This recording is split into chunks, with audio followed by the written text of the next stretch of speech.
up, homegrown filmmakers? Today we're talking about how to write dialogue.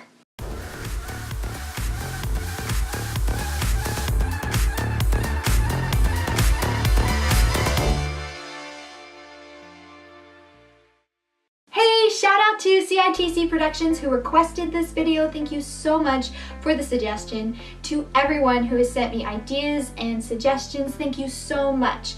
I'm planning on getting to your ideas soon. Now that the Homegrown Film Intensive is over, I have a lot of time on my hands to do some of the more in-depth videos that y'all have been requesting. So this week's episode is about how to write strong dialogue. And with dialogue, there's a lot to unpack. So this actually turned into a 4-part series, so you can look forward to quite a few videos about this. We're going to be getting into the theory behind dialogue and how to apply it to your writing. Now, writing is a subjective thing, and in that way, it's difficult to talk about. I'll try and be as clear as I can, but sometimes I do have to be rather vague and general, so it's kind of up to you to figure out how what I'm saying applies to your own stories and your own writing. So with that, let's get into it. I think the trick behind dialogue is all in the setup. The setup of the characters, and the setup of the situations, and the setup of why these characters are having a conversation. If you have blah, blank characters, or blah, boring plotline, then it's difficult to have strong dialogue. Why, you ask? Let me explain. Good dialogue comes from character conflict, and this can be conflict in the way characters think, conflict in what they want, big conflict or small conflict, conflict within a character, or conflict between characters. Our world is full of conflict, and so when your characters disagree with each other, it lends a sense of realism. Conflict makes things interesting. We like to see characters come up against obstacles. If every conversation were an amiable chat where everyone got along, we would lose interest very quickly. If you want to get a good grasp of conflict in dialogue, then I suggest you watch a few romantic comedy movies. These light-hearted flicks completely rely on dialogue and conflict since they aren't films of spectacle. Some of my favorite pieces of dialogue are from rom-coms. Don't you think it's a whole lot of ritual for something that, let's face it, it's got about a 50-50 shot of making it out of the gate? How very refreshing. A man who doesn't believe in marriage. I'm just trying to point out the hypocrisy of the spectacle. Oh, that's so noble of you. Do you also go around telling small children that Santa Claus doesn't exist? So you admit that believing in marriage is kind of like believing in Santa Claus? Are you starting to get the picture? You need your dialogue to spring from conflict. Conflict can be used to sell exposition. You know, all those tricky facts that are necessary for the audience to know, but when just laid out, they're pretty boring. Frame them within character conflict and suddenly they aren't so boring. Watch this scene from the beginning of Prince of Persia and pay attention to how much information is being thrown at the audience. Our finest spy intercepted a caravan leaving Alamut.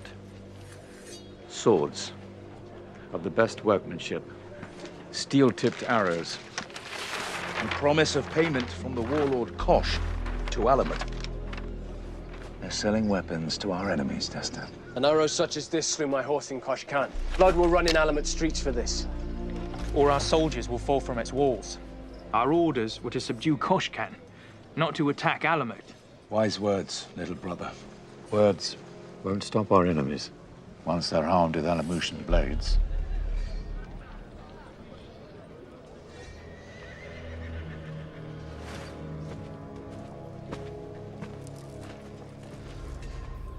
We attack at dawn. Well, if that's your decision, then let me go in first.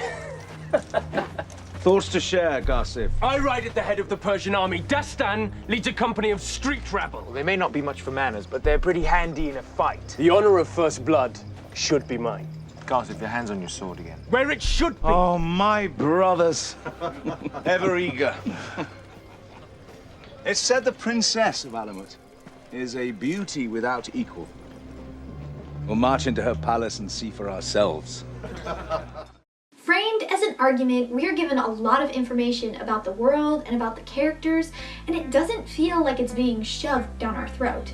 Conflict allows you to show the audience deeper parts of your characters because you're getting down to what causes them to have emotions and how those emotions affect their actions and reactions. But you need to understand that you can't just throw conflict in like a magic ingredient. That's how you end up with senseless drama like teen TV shows. The conflict should grow organically from the characters and from the situations that you put them into. Like I said, it's all in the setup. If your characters are all the same and so never disagree with each other, then how can you have conflict? If your characters are all perfect and really nice, then how can they disagree with each other? How can you have conflict? The trick is to create fleshed out characters with their own worldviews and motivations, who you then thrust into situations where they're put in conflict with the world or with other characters with differing worldviews and motivations. The classic example of conflict is the protagonist versus the antagonist. Obviously, they disagree, and if they were to sit down and have a conversation, there would be a lot of conflict. But what about the times when it isn't two directly opposing characters who are taking part in the dialogue? I'm sure they'll pack something up for the journey back. We're going home. You are? I promised Mum I'd keep you three safe. But it doesn't mean I can't stay behind and help. They need us. All four of us. Lucy, it's too dangerous. You almost drowned. Edmund was almost killed. Which is why we have to stay. I've seen what the White Witch can do. And I've helped her do it. And we can't leave these people behind to suffer for it.